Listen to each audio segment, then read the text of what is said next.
Ces dernières années, nous avons assisté à une montée fulgurante de l'industrie manufacturière turque. Notre invité aujourd'hui est un jeune Turc qui est dans la quarantaine, mais qui a la maîtrise d'une technologie qui est celle des incubateurs. Nous allons aujourd'hui parler de son produit, de ses objectifs, de son marché et de sa technologie, bien sûr. Mais avant cela, si c'est la première fois que vous venez sur cette chaîne, sachez que nous sommes une entreprise basée à Istanbul, au nom de Exim Industries. Nous visitons les industries, notamment les usines, que ce soit celles basées en Turquie ou dans le monde turcophone, ou même celles en Afrique, un peu partout. Ainsi, nous faisons la promotion industrielle et nous essayons ainsi d'accroître les échanges entre le monde turcophone et l'Afrique, tant francophone, anglophone, arabophone ou même lusophone. Ainsi, nous vous invitons à vous abonner à cette chaîne en cliquant par la suite sur la cloche de notification pour ne rien rater. Et même sur notre page Facebook, vous pouvez la liker, nous suivre sur Instagram et également sur LinkedIn. Ne manquez sous aucun prétexte à aucune de nos vidéos. Restez couchés. À bientôt.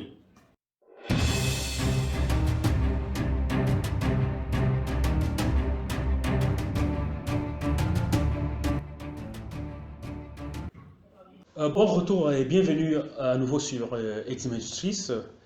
Nous allons maintenant commencer avec notre entrevue avec l'industriel en question, au nom de Mahmoud Baba. Mais cette fois-ci, puisqu'il est turcophone, nous allons commencer directement en turc. Déjà, merci de nous suivre jusqu'à la fin parce qu'il y a de belles choses à découvrir sur tout au long de cette interview.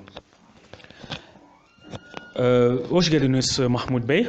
Hoş bulduk. Siz de hoş geldiniz Nasır Bey. Bizi kabul ettiğiniz için teşekkür ediyoruz.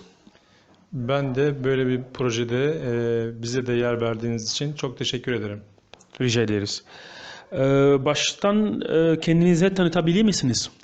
Tabii ben İstanbul doğumluyum. İsmim Mahmut Baba. MB2 kuluçka makineleri ismimin kısaltmasıdır. Mahmut Baba Kuluçka Makineleri firması sahibiyim. Teşekkür ederim. Rica ediyorum. Kuluçkadan bahsediniz az önce. Kuluçka nedir? Kuluçka ne olduğunu anlatabilir misiniz bize? Tabii kuluçka nedir? Kuluçka normal hayatta tavukların doğal ortamında sağladığı ortamı sıcaklık, nemlendirme, havalandırma ve çevirme işlemlerini bir makine vasıtasıyla yapan makinelerdir. Kuluçka işlemiyle tavukların yumurta sayısından kat kat daha fazla yumurtayı tek seferde elde etmemizi sağlayan cihazlar. Çok teşekkür ediyoruz. Ben umarım ki hak için açık oldu da. Evet. Tamam. Çünkü onlar için buradayız da. Evet. Ondan sonra ne zaman bu işe başladınız? Biraz da bahsedebilir misiniz? Tabii ben hobi zamanını saymıyorum. Sadece profesyonel olarak, ticari olarak satmaya başladığım zaman 2013 yılından bu yana kuluçka işiyle uğraşıyorum. Hobi olarak tabii başladı bizimle merakla. Sonradan kendimizi geliştirdik ve teknik olarak bilgimizle birlikte endüstriyel ve hobi olarak makinelerde üretmeye başladık. Teşekkür ediyorum. Kimlere sattığınız ürünlere ihtiyaç duyuyor? Evet, kimler ihtiyaç duyuyor? Şöyle, hobi kullanıcısından endüstriyel devasa büyüklükteki makinelere kadar yapıyoruz. Burada hobi olarak insanlar kendine bir meşguliyet aradığı zaman ülkemizde de böyledir.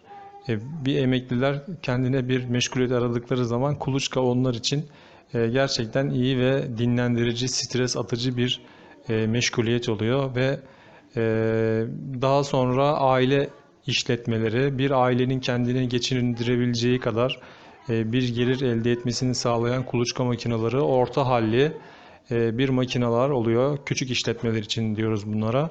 Ve bir de daha büyük kapasitesinde endüstriyel 100 bin, 50 bin, 19 bin gibi sayılarda ulaşan kuluçka makineleri üretiyoruz.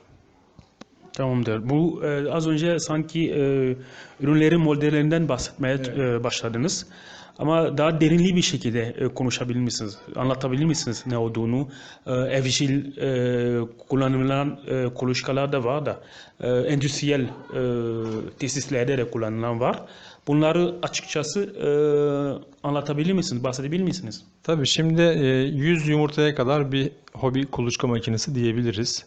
Bunun nemlendirme sistemi olsun, çevirme sistemi olsun, otomatik olabilir veya manuel olabilir. Ama bir ticari işletme için burada tamamen otomatik kuluçka makineleri olması gerekiyor. Bunlar orta halli 250'den başlar 500 yumurtaya kadar bir küçük işletme makinesi diyebiliriz. Zannedersem bir 1000'lik, 1500'lük, 2000, 3000 ve 50 bine kadar olan, 100 bine kadar olan makinelere de endüstriyel makineler diyebiliriz. Biz hobi makinesinden tutun da devasa endüstriyel fabrikalar için makine sağlayabiliyoruz. Tamam, güzel. Şimdi pazarlamadan bahsedeceğiz. Daha önce ihracat ettiğiniz ülkeler var mı?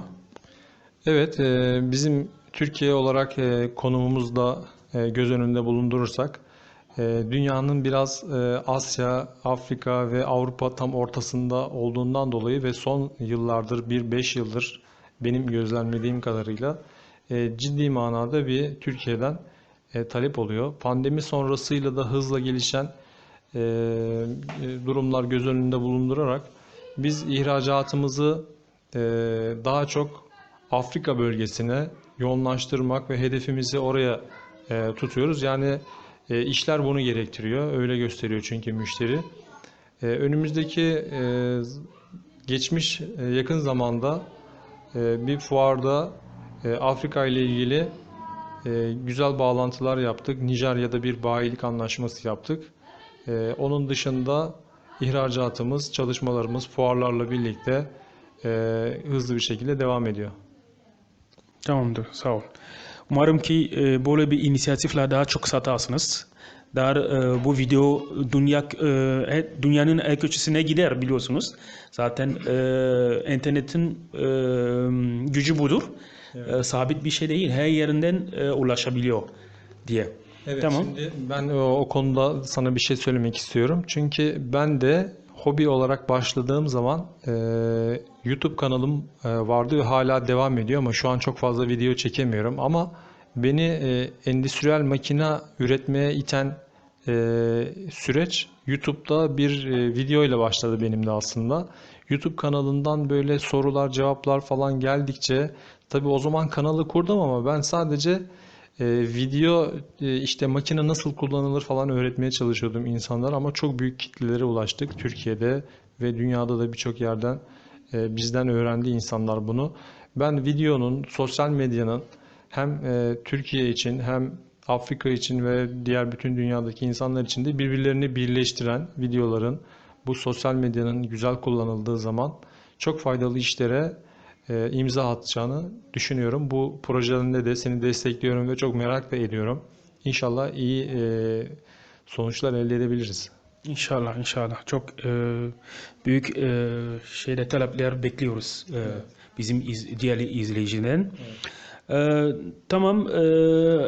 Kısa vadeli veya orta vadeli hedefiniz nedir? Kısa vadede teknolojik bir ürün aynı zamanda ürettiğimiz için sürekli yeni modeller, yeni işte kapasitelerde yeni gelişen teknolojiyi kullanarak yeni ürünler Ar-Ge sürekli devam ediyor bizde. Hiç bitmeyen bir şey bu. Satış ve pazarlama olarak bu pandemi sonrasında da artan yakıt ve taşıma maliyetlerini de göz önünde bulunduruyoruz. Şimdi bir yaklaşık yani şöyle söyleyeyim ortalama olarak bir navlun maliyeti %100'den fazla hatta defalarca kere %100 arttı. Biz bunları göz önünde bulundurarak e, ya bir Afrika tarafında ortak depo şu an hedefimiz veyahut da bir ortak üretim olabilir veyahut da imalatı Afrika'nın merkezinde, lojistiği gelişmiş güzel bir ülkede bunu üretmek hedefimiz var. Tamam, çok iyi bir fikir bunlar. Zaten herkes anlıyor, herkes halk sunduk. Sanki bir çağrı gibi Evet. böyle bir. Yani öyle söyleyebilirim. Çünkü e, bir yatırımcı ile birlikte bu işimizi çok kolay bir şekilde tesisimizi kurup Afrika'nın ortasında bu işi yapabiliriz. Yeter ki lojistik diğer ülkelere kolay olsun ve güvenebileceğimiz bir iş ortağı bulabilelim yani. Teşekkür ediyoruz Mahmut Bey. Evet, bu görüşmenin sonuna geldik. Bizi kabul ettiği için teşekkür ediyoruz Mahmut Bey'e. Bien, chers amis, nous sommes venus à bout de cette vidéo, de cette interview qui était axée sur les incubateurs à œufs, notamment les couveuses et les éclosoires.